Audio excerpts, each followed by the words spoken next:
Alright guys, welcome back to my channel. So for today's video ay papalitan ko ng seat cover si Kawasaki Fury.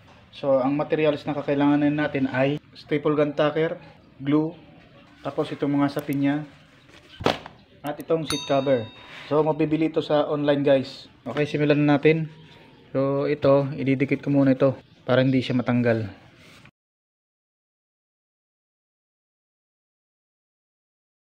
So guys, natanggalan natin ng upuan. Ayan, at ang una natin gagawin ay silagyan muna natin to ng rugby upang dumikit yung itong sapin. Pag nilagay natin ito tsaka yung seat cover, hindi ito gagalaw. Alright, umpisahan ko ng lagyan ng rugby.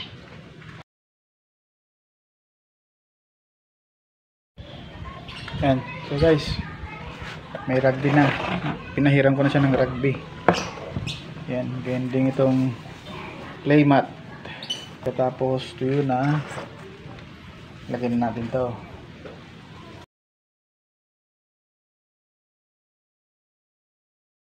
Umikit na siya.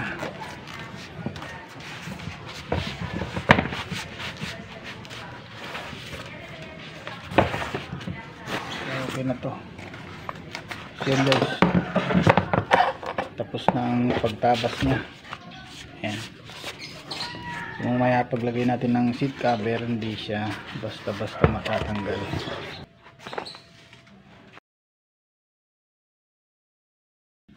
Gamit kayo ng vice grip guys upang hindi kayo mahirapan kung kayo lamang ay nag-iisa.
Alright guys, so yan, tapos na. Meron tayong super flat seat.